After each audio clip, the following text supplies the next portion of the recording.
yamde jeeɗiɗi silmaji capanɗe tati woni caroy ɗo waɗani Dakar ko on waktu yoni to Bambilor e nder Dakar ha joni.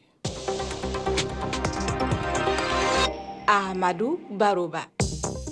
tedduɓe heeɗiɓe RFI Fulfulde jamalla wale moon bisimilla moon e ley kabaruji ɗi ko ɓuuri hen tengtude oɗo subaka aljuma.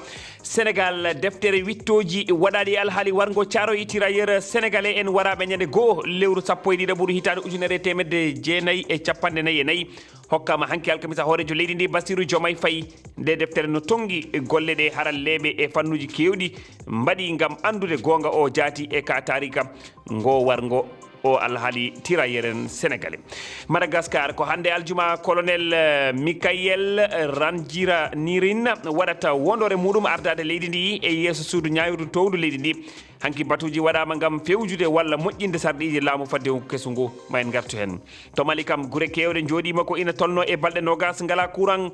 Nokkuji kewɗi ina gondi e caɗele keɓugol courant e o saaha ɗum ina toɗɗi nokkuji kewɗi ina jeeya hen guure mawɗe hono Bankas Douentza na mbiyen Asongo. Tedduɓe bisimilla moon. On calminama on juurama on jettama hande ko aljuma balɗe sappo e jeeɗiɗi lewru sappo ɓuuru hitande ujunnaje ɗiɗi e nogas e joyyi. Tedduɓe ɗo mbawɗon wonde no mbawɗon wonire yo jamme kisal wone mon. Puɗɗortoɗen ɗiɗo kabaruji koye ɗo e ndi leydi biyetendi Sénégal.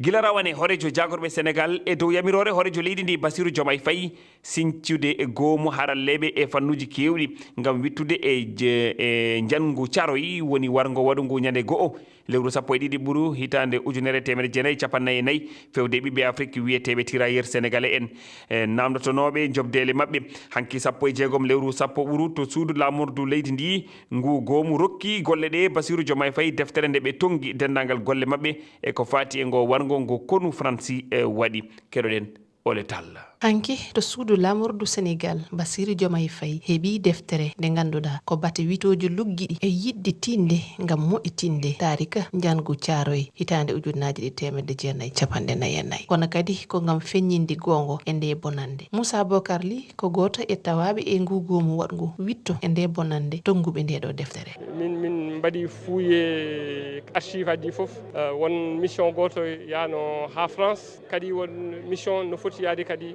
États-Unis tonni kadi américain kamɓe eɓe jogui kadi archive aji ganduɗa no waɗi concerné on massacre. Conclusion aji ɗi waɗa e livre blanc pour ko fate massacre on foof yalta yimɓe ganda ko hewno yimɓe ganda ko foti waɗede ko pour ha min jaaha ha nder ha foof ande ha kadi réparation wawa waɗede. Ɗe golle ngu goomu wonano ko weeɓi e wiide Amadou Tidiani won jagorɗo bajotoɗo Bassirou Diomaye Faye. Président joni nde haalata wi nomin jiɗirno France wallira min ni haalda e amen uddita archive uji mum holla min ɓe mbaɗarani ɗum noon kono noon yo jeunesse africaine anduɓe Afrique ƴewde deftere nde kañumen ne puɗɗoroɗo jara yeeso ko woni hen ko waɗi hen fayida woni africain ji hankkadi goppata histoire mumen woɗɓe ine binda ɗum min bindu histoire men no foti windirede ni gongo natta suuɗede yaltine oɗo jaralen han. Horejo leydi Sénégal wi wonde ma wattu hakkille tigui e waajoji ɗiɓe goppi e nder nde deftere hande kikiɗo noon ngu goomu ma ɓuur famminde golle mabɓe ɗe ha tengti noon e tongande nde ɓe mbaɗi nde.